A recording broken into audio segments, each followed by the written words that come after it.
is Freeview channel 236. On Sky, we're channel 515. 626 on Virgin Media. Just remember, you might need to retune your TV to watch the channel. Yeah, and if you are doing that, find out more about retuning by going to gbnews.uk.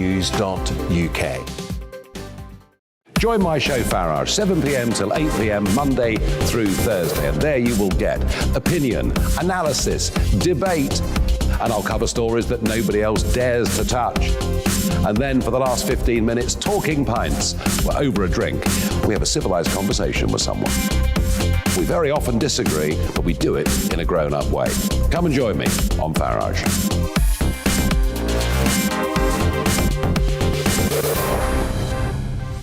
I'm Dan Wootton. Join me Monday to Thursday from 9 to 11 for the feistiest and most fun news debate on TV, where free speech reigns. I'll bring you a sharp take on the day's biggest stories, bombshell newsmaker interviews, and A-list guests. And I guarantee you, no spin, no bias, no censorship, and no reason to go to bed. That's Dan Wootton tonight, Monday to Thursdays from 9 on GB News. Hello there, I'm Eamon Holmes. And I'm Isabel Webster. And we hope you can join us for Breakfast with Eamon and Isabel. You make me laugh out loud, belly laugh. Is that important first thing in the morning? Yeah, absolutely. And there's me trying to be deadly serious. News is a serious business. Yeah, I have to rein you in sometimes. Well, it doesn't stop us laughing at it. It doesn't stop us having an opinion on what's going on. Yeah. And it certainly will not stop us reflecting what you think. Weekdays from 6 to 9:30 on GB News.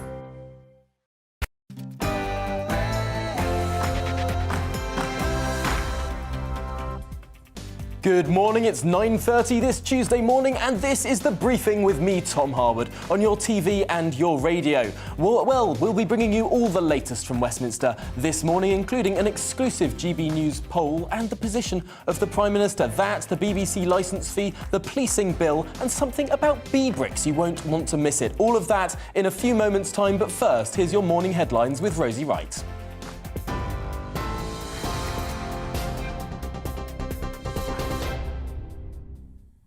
A very good morning. It's 9:30. I'm Rosie Wright, here to get you up to date on GB News.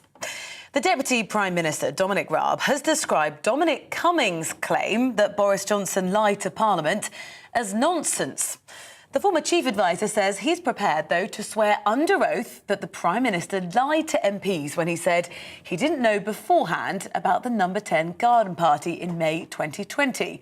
Dominic Cummings also claimed he told the Prime Minister he needed to get a grip of the madhouse. Now, GB News has carried out an exclusive poll to find out what British voters make of the fallout. Well, it reveals that 2/3 believe Boris Johnson has not told the truth about parties in Downing Street. 83% of Brits also believe the Prime Minister has clearly broken the government's own lockdown rules. And over 40% of voters no longer feel any obligation to obey lockdown restrictions if they were reintroduced. Now, in other news, magistrates will be given more sentencing powers in an attempt to reduce the backlog of criminal cases that built up during the pandemic. Magistrates will now be able to give longer jail terms for up to a year for more serious offences, which is double the current maximum term. Britain is supplying further self-defence weapons to Ukraine amid concerns over a possible Russian invasion. UK Defence Secretary Ben Wallace says a small number of personnel will also provide training to Ukrainian forces, but did stress the British troops would not be deployed to fight Russians. Russia has amassed 100,000 soldiers at their border with Ukraine. The House of Lords has voted against government plans to clamp down on noisy protests. Crossbench peer Lord Colville argued the original crime bill could prohibit large, peaceful and well-organised demonstrations from taking place. Well, his amendment would ensure, for example, that there isn't a ban on loud protests in Parliament Square. You're up to date here on GB News. We're on your TV, online and DAB Plus radio. Now to the briefing with Tom Harwood.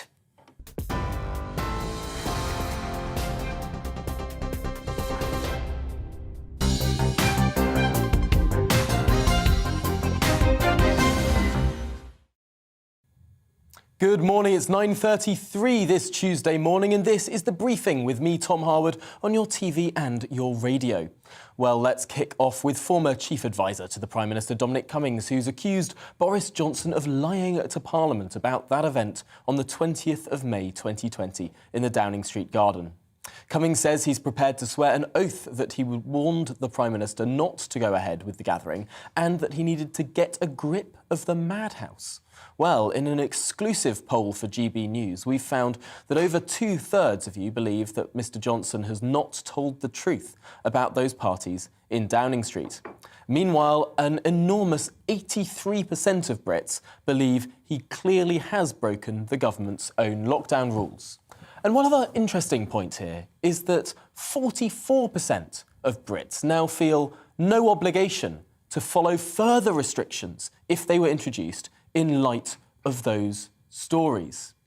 But what are the political consequences of this? Well, I'm delighted to be joined in the studio now by Shadow Peace and Disarmament Minister, the Labour MP Fabian Hamilton. Welcome to the programme. First of all, we've been hearing a lot about the Prime Minister trying to win back support of Conservative MPs, walking around the tea rooms. As your sense in Westminster, when you speak to Conservatives as well as those on all sides of the House, does it seem like the Prime Minister is panicking? Yes, in short. They supported him because they saw him as a vote winner, and he proved that at the 2019 general election. But since then, the very personality traits that made him so adorable to the Conservative masses, as it were, are the very things that have proved his undoing. And the fact that he's prepared to defy convention, prepared to break the rules, prepared to change things in a radical way, are now coming back to haunt him. So many Tory MPs that I speak to when I'm in the House are really, really upset. But they're saying, hold fire, because we're going to deal with this.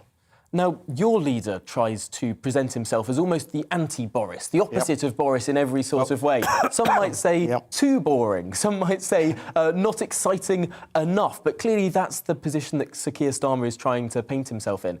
Yes. Is he somewhat undermined by that, with that famous photo now of, during April 2021, having a beer with colleagues, that same month that the Queen sat alone for Prince Philip's funeral? Well, Tom, if you're suggesting for 1 minute that having a beer at lunchtime whilst you're out canvassing in a by-election at the office of a local MP is comparable in any way to the Prime Minister organising these parties, lying to Parliament, denying that he'd ever knew anything about it, and then being discovered that actually he did know about it all the time, and that there were many more parties.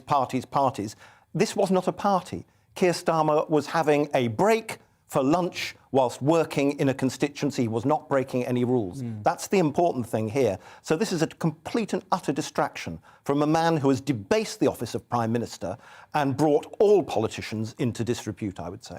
I think a lot of people across the country would think that having a beer at work isn't a particularly bad thing to do. It doesn't seem like an egregious breach. It seems like probably, even if it is ambiguous with regard to the rules, many people have been ambiguous with regard to the rules over the last 2 years. They've been very complicated, very difficult to follow in many senses. But it does sort of raise the question of, is having a beer at work OK? Is that work? And many people would say yes. Well, are we saying that having a beer at work is the same as organising parties with tables laid out with wine and cheese, with all the rules at the time? And this was a year before the photo of Keir Starmer, when the rules were much, much stricter. Are we saying that that is comparable in any way to having a beer after work with one other person, or at lunchtime while you're having a sandwich and you're out knocking on doors? I don't think there's any comparison. It's a distraction to take the media's interest away from this scandal that has completely engulfed the Conservative Party and the current Prime Minister. And it's appalling, frankly. Now, just from a political point of view, the Labour Party is calling for the Prime Minister to resign. Is that the wisest thing to do in the world if, in short order, a different Conservative Party leader were to take over? The party would yet again reinvent itself for the 4th time in the space of 10 years and potentially then usurp your party again in the polls. Is this a wise political strategy? I think it's best for the country, that's the point. It may not be best for the Labour Party, but the fact is that this is about modern conservatism. If the Conservatives think that just simply by replacing Boris, who frankly no longer has a right to be Prime Minister, given all the breaches and the laws that he's broken, and the lies that he's told the House of Commons, if they think that just replacing him with somebody else is somehow going to mend the fences with the British public and the electorate, they're entirely wrong. Personally, I'd rather he saw out his term to a general election and the British public pronounce their verdict through the ballot box. That would be much, much more democratic than a cabal of Conservative associations deciding who they wanted to succeed him. Now, what a lot of people are irritated about in this entire saga, in this entire story, is that some other real issues, not only in the UK, but in the world, are being missed. Now, you're Shadow Peace and Disarmament Minister, and Russia is behaving incredibly belligerently now, and we're thinking that there may well be an invasion of Ukraine in the next weeks or months. What's your view on that? Well, my view on this is that we need to do what the Defence Secretary Ben Wallace and the Shadow Defence Secretary John Healey said in the Commons yesterday at the statement on Ukraine, which is actually try and bring the Russians and the Ukrainians around the table. It's not good enough for Russia to talk to the United States. NATO needs to be involved. NATO is a defensive alliance. It is not an aggressive alliance. And the Ukrainian people deserve better, frankly. They've endured the most appalling civil war. They've endured the secession of Donbass under Russian occupation, part of their nation state. Many Ukrainians have died trying to defend their country. They deserve a lot better. But the way to do this is not through military force. It is actually through negotiation, through steps towards peace, through discussion, through actual, looking at the issues and trying to stop any potential violence or invasion. Because make no mistake, the Ukrainians will defend their country. And the loss of lives both on the Ukrainian side and I would say on the Russian side would be enormous. And that is not a price worth paying. Every conflict that's ever happened in human history has ended with negotiations around the table. Well, let's cut the conflict out. Let's talk to one another in a civilized manner and try and understand what the issues are and how we can resolve them. That's how we attain a more peaceful society and a more peaceful world. Well, I wish we could talk for longer on this very, very important issue. I'm afraid we've run out of time in this interview. What a but shame. Fabian Hamilton, thank you very much for joining us this morning on The Briefing on GB News. Thank you, Tom. Well, the Police Crime and Sentencing and Courts Bill has failed to pass through the Lords unimpeded. Yesterday, the government suffered a number of defeats in the Lords over plans included in the legislation to clamp down on what's called disruptive and noisy protesters. Ministers were defeated by a significant 261 votes to 166. Now, without the agreement of both houses, legislation cannot become law. So now the process of parliamentary ping-pong begins with legislation pinging between the Commons and the Lords. Well, let's discuss this now with Baroness Claire Fox, someone who voted against this legislation last night. Welcome to the programme, Baroness. First of all, could you set out your reasoning as to why you opposed this legislation? Well, I think that most people were told by the government, and the government's claim for a mandate for this was that these were pieces of legislation that would deal with some of the more egregious types of protests that we've seen, such as Insulate Britain, Extinction Rebellion, and so on. But the first set of amendments that were voted down effectively were attempts at curtailing protests that bore no relationship to that particular set of demonstrations we'd seen. So it was a bit of a con by the government that was on the noisy demonstrations. And I think that I was on GB News and various other media outlets at the weekend explaining that, for goodness sake, there's no such thing as a demonstration unless it's noisy. And ironically, groups like Extinction Rebellion often have silent vigils that are equally disruptive. So it just didn't make any sense. And across the House, people were saying, this just is nonsensical. And, you know, the Conservatives were shown up. An important thing to distinguish, though, Tom, is that there was a range of amendments that were voted down that actually didn't ever start in the Commons. The government actually tried at the last minute, late, almost at midnight in November, to introduce a whole swathe of very draconian amendments where they just basically didn't bother going to the Commons. So they were introduced These were in response to the Extinction Rebellion protest, or the Insulate Britain protesters. So specifically, something to do with locking on, where protesters would lock themselves to each other or to someone else's property. Now, I can absolutely understand why liberal-minded lords such as yourself would oppose banning noisy protests. It seems that protests would ordinarily be noisy, but the idea that people should be allowed to lock themselves on to property they do not own, surely it's the pro-property rights position to make that illegal.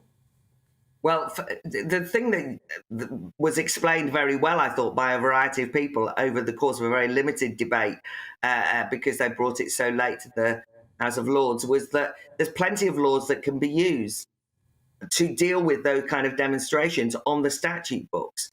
When you actually looked at the details, actually what you found was that you could actually be arrested for carrying, for example, a bike lock. Without suspicion, you could be searched. They brought in these stop and search laws. That's what they were trying to do, where you could be stopped and searched without suspicion. Now, that's one thing if you're talking about serious knife crime or if you're talking about terrorism. We were talking about the legal right to protest. And so I think they just went too far. And if you just listen to the speech by the minister at the House of Lords last night, you'd think that it was just about dealing with these particular types of protests. But the police haven't particularly demanded they have extra powers to deal with these protests. I think we might have a crisis of policing where they're not sure how to intervene on different demonstrations. But also, for your listeners, these are broad powers that would be used against anyone. So you discovered that, for example, say you wanted to organise a demonstration in defence of a Churchill statue. Say you wanted to organise a protest at some point in the future pro-fracking. I mean, once you have these laws on the statute books, they're not going to go, oh, we're a policeman, we're only going to use them against Extinction Rebellion or Insulate Britain. They're there for good. They'll be used against all of us. And so it's very important that we're not picky about saying, oh, well, it's all right, these will only be used against the people we don't like. That's never the way illiberal laws work. And yet, I see an enormous amount of frustration throughout the country when people, for example, block roads and the police stand there and don't remove them. Is there nothing about a bill like this that could encourage police to actually, when something is blatantly illegal, like blocking a highway, that's not a legitimate protest, surely? No. But that's what I'm saying to you, Tom. I agree with you. I'm one of the people who can't stand Insulate Britain. I actually think that type of protest is completely narcissistic. It's not even aimed at changing things. It's actually aimed at bullying people so that they go along with this net zero outcomes and so on. I agree with you, but you just pointed out, surely there are plenty of laws. There are plenty of laws. That's the point.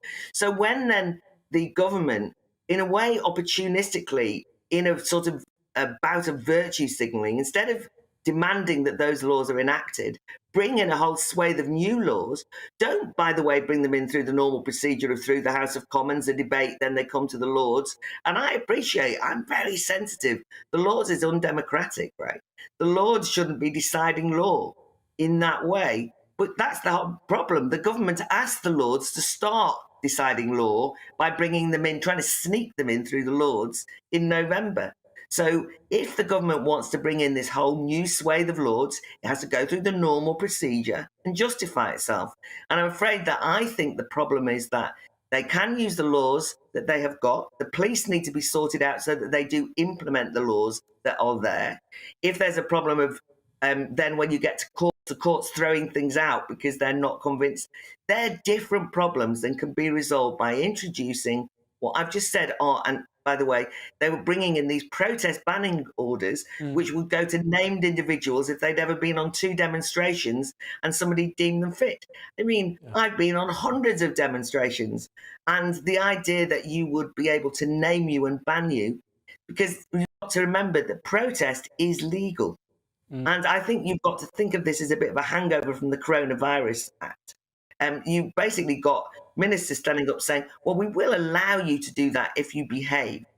And you do think, I'm sorry, it's our right to protest that's legal. You have to now justify when you make it illegal. And they didn't justify it. That's the reality. And they, as a consequence, were humiliated last night. Well, it's an absolutely fascinating discussion. Of course, this will go back to the Commons. This will go on, and no doubt back to the Lords again as ping-pong works. But for now, Baroness Claire Fox, I'm afraid we're going to have to leave it there. But thank you very much for joining us on the briefing this morning. Now moving on to the BBC licence fee. Despite speculations that the fee is set to be scrapped entirely, the Culture Secretary Nadine Dorries yesterday softened her position slightly, confirming a 2-year freeze, but on the outright abolition of the licence fee, saying it's not a policy, we're announcing a debate and a discussion. The discussion as to what the future funding model looks like is up for discussion. Well, an interesting development in the licence fee saga is that the discovery of dozens of members of Parliament on both sides of the House are claiming their £157 fee on expenses. A Freedom of Information request found that some 33 sitting MPs bill the taxpayer for a TV licence in their offices, including no less than 6 Labour frontbenchers and even some staunch BBC critics on the Conservative benches. Well, let's speak to Joe Ventry now, from the Taxpayers Alliance, who can join me this morning. First of all, are you surprised that so many MPs are claiming what is in effect a tax on the taxpayer? Well, I think it is a bit of a surprise, Tom. I mean, as we know, taxpayers pay well over the odds for MPs as it is, not only in their salaries, but in the expenses that they claim in general. And I think the fact that they are offloading their TV licenses on taxpayers will be a bit of a sting for most people to find out. Do you think that something like this would mean that it's more likely that we're going to see a situation whereby this teletax, this licence fee, this mandated funding of the BBC in order to watch anything else, in order to watch GB News on television, you have to pay for the BBC? Is it in your view that this is a situation that cannot go on for much longer? It is, Tom, and I think, the freeze is certainly a step in the right direction. I think it's an acknowledgement of the fact that £159 a year is a significant amount of money for a lot of people, particularly with the incoming cost of living crisis that taxpayers are facing this year. But I think, it is encouraging that we've had those sort of preliminary acknowledgements from the Culture Secretary that the current funding model for the BBC is just way past its sell-by date. I mean, let's not forget the licence fee isn't exactly held in very high regard. When we conducted polling on this a couple of years ago, almost 70% of working class taxpayers voted they wanted to see that the licence fee would be abolished. But I think the recent developments are encouraging, and I think taxpayers can be hopeful that if the government does keep to its nerve, which I know we're not exactly sure that it will, the end of the hated TV tax may well be in sight. Well, it certainly seems that it's the intention of the Culture Secretary. Are you concerned at all, and we only have a few moments left in this slot, but are you concerned at all that the Culture Secretary is being reined in somewhat by her civil servants? Yes, that is a concern, of course. I mean, we've seen time and time again where the government has sort of flip-flopped on this issue. But I think they really do need to remember that it's part of the cost of living crisis that we're seeing right now. And it is a real tangible concern for a lot of taxpayers. And not to mention the fact that this tax is completely outdated, Tom. As you mentioned, the idea that you need to pay a levy to the BBC for watching, GB News or ITV or whatever it might be, it's completely for the birds. It's gone with the wind. It's a dinosaur, and it does need to be abolished as soon as possible. Well, Joe Ventry, thank you very much for joining us this morning on The Briefing. It's been a fascinating discussion, and I'm sure one we will return to. Well, now let's turn to something else that is affecting this country. Not one regulation, but a whole smorgasbord of different little regulations. Most perniciously recently, for example, Brighton Council demanding that so-called bee bricks, here they are, little bricks for bees, were installed in every new home. Well, recently it turned out that these bricks, unless they're replaced or thoroughly cleaned every few months, might actually be a death trap for bees, potentially a backfiring regulation there. Well, let's talk about the entire situation of little regulations in our country now with Arya Babu, the senior researcher and head of the Female Founders Forum at the Entrepreneurs Network. Welcome to the programme. First of all, can we talk about what on earth's going on with bee bricks in Brighton? I think the issue is, and obviously this happens in Brighton, where people want to seem like they're doing big things that help the environment. So they come up with an idea and they say, yes, let's make sure everyone has to do this all the time, and then it becomes regulation. And this regulation seems to, well, it was put on the sort of on a council. Thankfully, I think that council doesn't really build many houses, so potentially not the most expansive regulation in the world. But this is something that really could backfire. It seems to be the case. Apparently, they kill bees, actively kill bees, which is the opposite of what they want to do. And they make very good homes for spiders. So it's the kind of thing that keeps happening. But as you rightly say, this isn't the only regulation that we've seen befall this country recently. What are some of these other things that might seem small, but when they all add up, really stifle the freedom and innovative potential of the United Kingdom? There are lots of these things. So if you look at the most recent budget, we had an online sales tax being proposed while also paying for businesses to get online more easily. Supermarkets are currently facing a lot of this sort of thing, where they have the grocery code to comply with, which means that they have more commitments to their suppliers than most other companies do. That might be fine. But on top of this, they're now going to have lots of rules about where they can store fatty foods in their supermarkets. So you can't put like cakes on the end of aisles and stuff.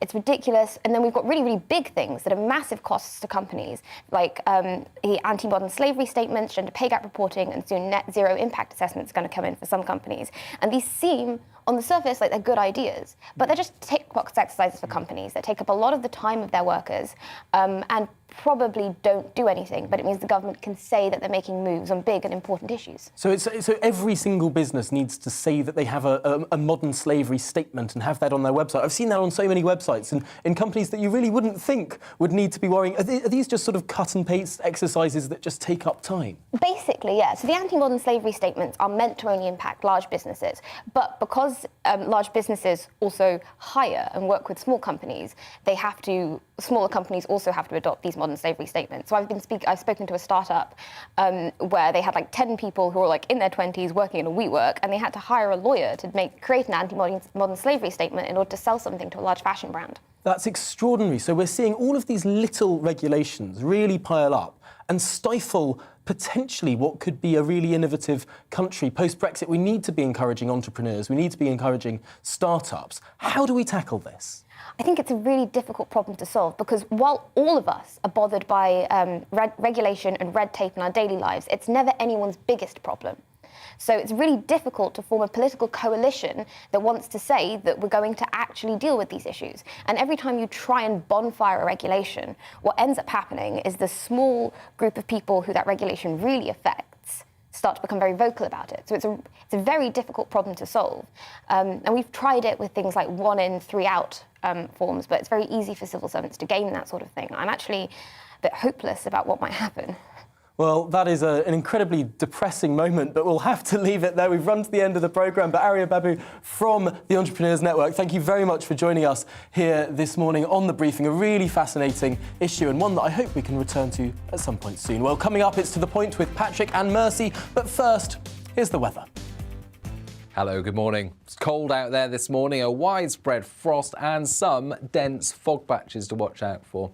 It'll be bright once those fog patches clear, but it will turn cloudier by the afternoon, certainly compared to yesterday's sunshine. High pressure still in control of our weather, so it's keeping things settled and mostly dry for the time being, but these weather fronts will introduce thicker cloud and some rain later in the day. Already a cloudier start for northern and western Scotland, parts of Northern Ireland. Frost and fog more limited here, but widely elsewhere.